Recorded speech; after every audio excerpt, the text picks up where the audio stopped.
What's going on, guys? Even at the range, we gotta have it. As you can see, I am back out at the range today. I have finally made it back out here after struggling to get here for some months now.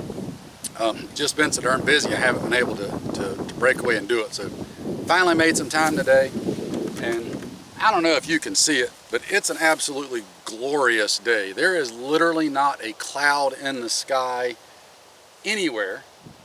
The big old ball of fire is up there glowing away. Hope it's not glaring you too bad on the screen. It is a balmy, I think when I checked the thermometer a while ago, it was about 40 degrees. And now that I've gotten back here on the range, the wind has decided to pick up. So while I was perfectly fine in the sun with just a good old sweatshirt on, I'm probably gonna have to throw a jacket on in a minute because that wind is cutting through me. Yeah, wind chill is pretty stiff right now for us. Anyway, y'all weren't here to hear all that. You're here to hear about that. Finally made it out here today with the new AR build with the Rosco manufacturing barrel, KAK Industries handguard. We're gonna get it zeroed. I'm gonna put a few rounds through it, try it out. I'm anxious to see how well the barrel does. I've heard great things about the Rosco barrels. I can already tell you just from dry firing and playing with it a little bit, the KAK Industries handguard is solid. This is an excellent option if you're looking for a good M-LOK handguard. So add that to my approved list. For this build, I know the last time I showed this to y'all, I was still deciding what I was going to do optic-wise on it. I decided to go ahead and put one of my primary arms MD25s on there. This is one that's got the ACSS illuminator reticle and the auto live feature. Now normally I wouldn't put that on there because as much as I love these optics, for me personally with my astigmatism, I struggle with projected red dot sights. And as awesome as the ACSS is, even with it, I struggle with it. However, I put it on here, I'm gonna try it out. I don't know if I'm gonna leave it or not, we're gonna see. My thoughts, potentially, for this gun, is it might be one that I throw in the truck for various reasons. I'm not going to call it a truck gun because it's not something that's going to stay there, but the areas that I would be at if I tossed this in the truck don't really have super long distances. It's going to be semi-rural with lots of thick woods to suburban to semi-urban areas. That's where I would be at in my truck if I threw this in there. For those kind of distances, I think I can make the ACSS reticle work for me. Now, I don't expect to get match grade accuracy out of it, not that the gun won't be capable of it, just that the optic combo in my eye probably won't be capable of it. But, magic words, if I can be man and a van with it at 50 yards, it'll probably do what I want it to do. So, I'm gonna get the iron sight zeroed, I'm gonna get the MD25 zeroed. I do have one of my primary arms 3X magnifiers, so we're gonna throw that on there and experiment with that a little bit. The ammo I'm gonna be using today is some more of the Fiocchi Range Dynamics 55 grain full metal jacket. This has always been great ammo for me in pretty much all my guns. And big, huge, gigantic shout outs to Ammo Supply Warehouse for helping me out with the ammo. They are an awesome helper of me on this channel. And I stress that. I want to give them a huge plug because other ammo manufacturers are quick to dump tons of ammo on the cool guy entertainment channels, but they don't like to send ammo to channels like me because we say too much of the quiet stuff out loud here, and they don't like that. Ammo Supply Warehouse is not afraid to. Now, I only got 2 boxes of it, but that's more than enough for me to at least get the gun function checked, get it zeroed, and then we can start putting some more rounds through it later. So again, big thanks to Ammo Supply Warehouse. Y'all make sure you check them out. I will try to put a link in the description box. If the link in the description box gets killed, then follow the link in the description box over to the blog or the forum, and I'll have the link there. If you're on Rumble, then there will be a link in the description box to Ammo Supply Warehouse. All right, have we waffled on long enough? I'm sure we have. Some of you are probably already banging at the keyboard, because some people, as the great Not at Rubicon would say, I got plenty of coffee. And the fact that I got plenty of coffee means we could be here quite a while if we wanted to. So I'll try not to, though. I got other things I need to do today too. Let me start getting this zeroed. I won't bore you with all the details of that. But once I get it zeroed, we'll start looking at some groups, and I'll show you all what it's doing, and we'll go from there. So sit tight for a minute. So you guys know that I normally wait until I've got my optic zeroed and got a few rounds through the gun, got a feel for it, got it broken in a little bit, before I come back here and do my 100-yard minute of man test. Well, I got the iron zeroed on this, and I gotta tell you, I had it zeroed in 2 5-shot groups. And those 2 5-shot groups with iron sights are some of the most impressive that I've shot in quite a while. And based on what I just saw after my final group, which was the 3rd one, just to double check the zero and make sure it wasn't a fluke,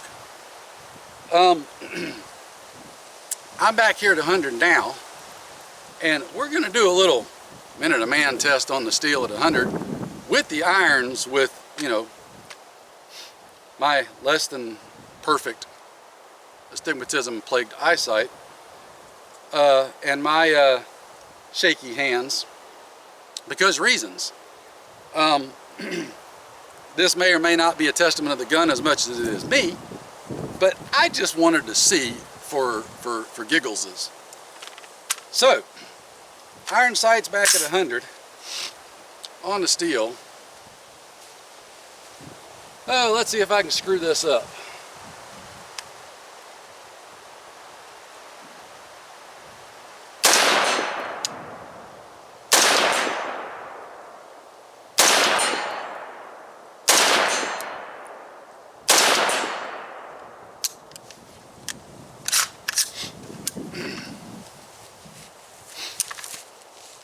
That's on the steel at 100.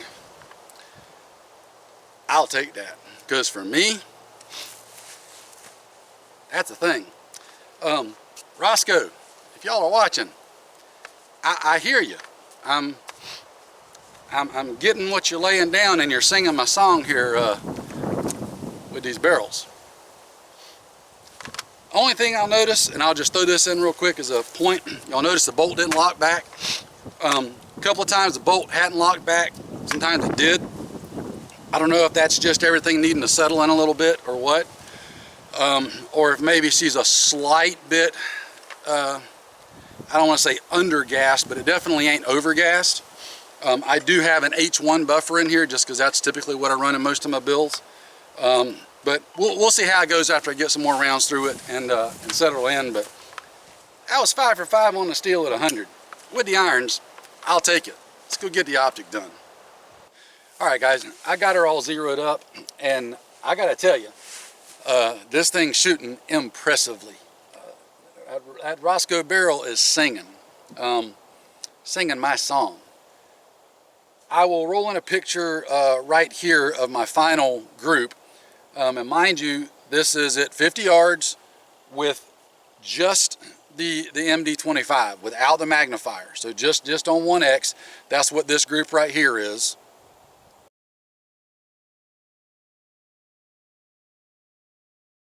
So now that you've seen that, I'm gonna take it back to 100 again.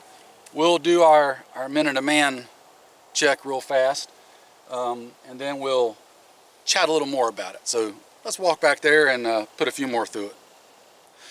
All right, guys, like I already said, we're already all zeroed up. Gun's running great. Time for my usual minute of man test. If you're new here or aren't familiar, my criteria for whether I can use a rifle as a defensive rifle, fighting rifle for the armed prepared citizen role is if I can hit my steel at 100 yards. If it'll consistently hit steel at 100, then I'm good with it. I don't necessarily have to have quarter MOA accuracy out of a general fighting rifle with just general fighting ammo. So that's what we're going to do. We're going to put 5 on the steel, and hopefully my shaky hands and eyes will allow us to do it. So if I miss, don't write it off on the gun just yet. It might just be me. So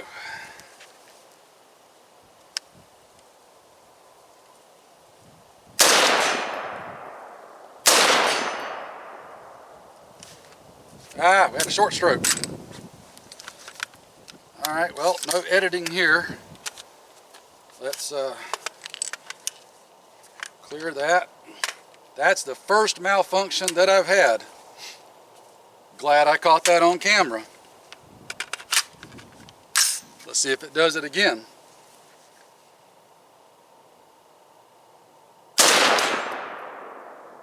I might have yanked that one.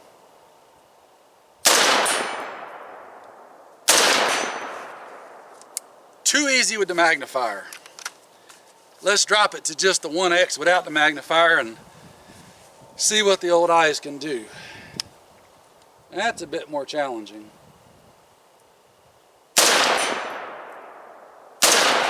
Yep, I yanked that one. That was me.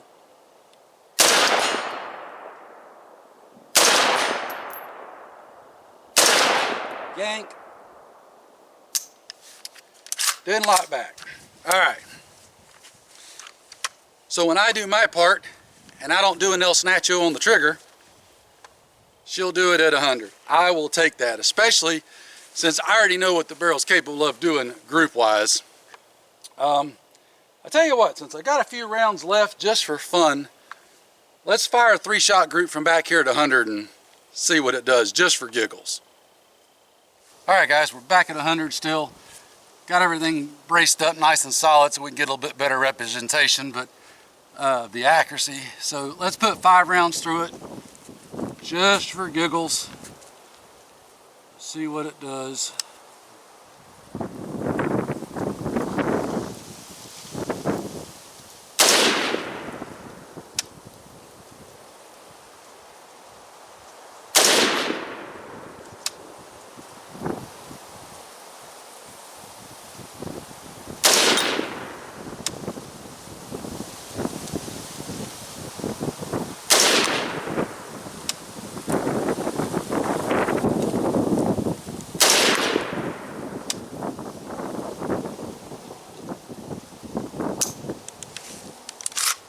Didn't lock back again.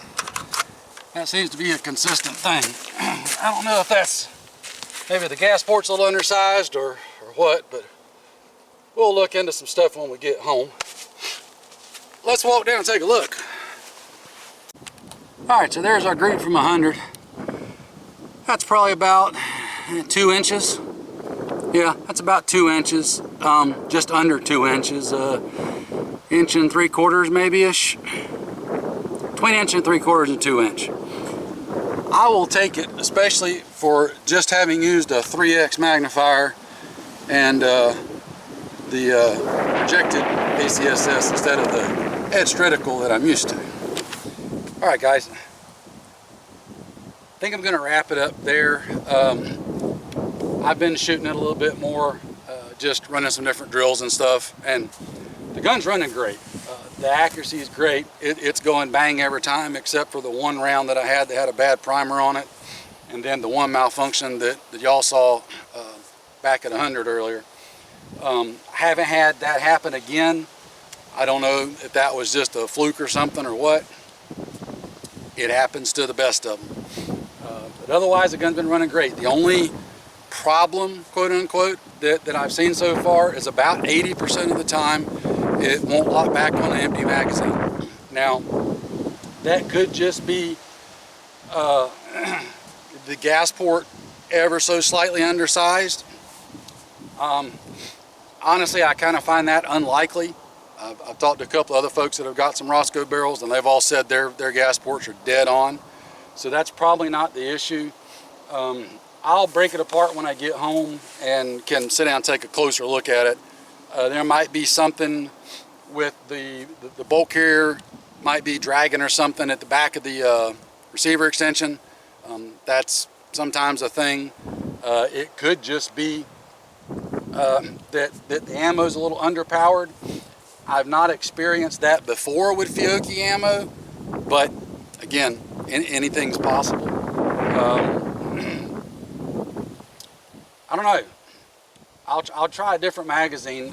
I only brought that one with me today because I wasn't planning on doing a bunch of stuff where I needed extra magazines. So I'll try a different mag. I mean, it's making me think it's not the mag simply because it'll lock back every time on an empty magazine if you manually rack it.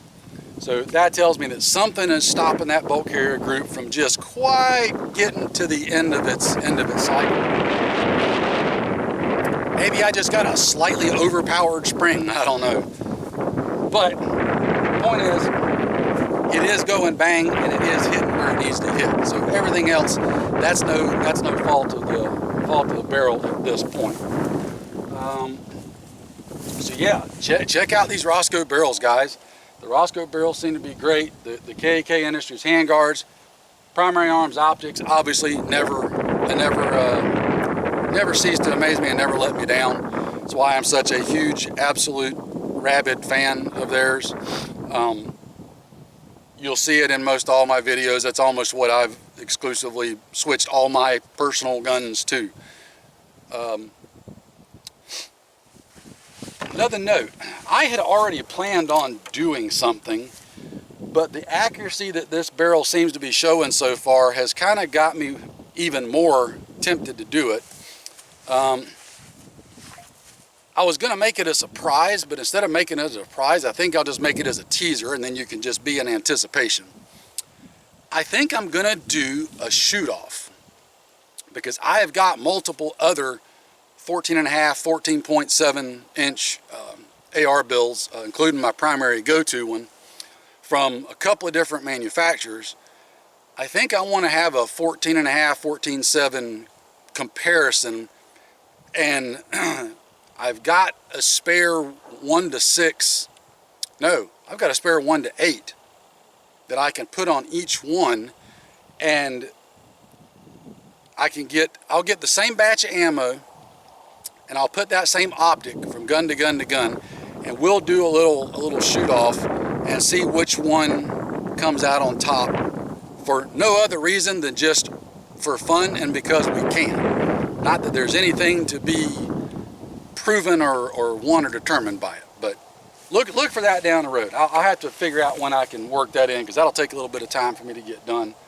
Got to put some stuff together, but teaser alert on that. So anyway, I know this isn't a long, fancy, flashy range video like you like for the entertainment purposes, but if you don't know by now, I'm not here to entertain you. You saw the group that the gun shooting. The group that I showed you has been consistent at 50 yards.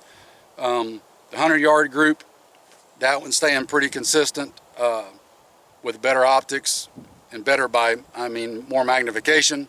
We'll probably obviously tighten that up. As long as I do my part at 100, it hits the steel.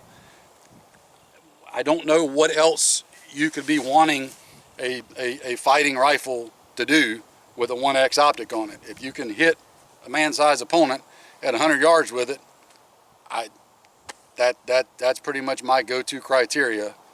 I'm not trying to stretch this thing out like a precision rifle at great distances and pick eye sockets to put it in. I just want to hit center of mass of a man-sized target at 100 and in. Does it for me, just like all of mine do. So there you go. There's the spiel for the day. As always, you got to get out and practice. You got to get out and train, and you got to do it regularly. So stop watching all this stuff and get out here and do it yourself.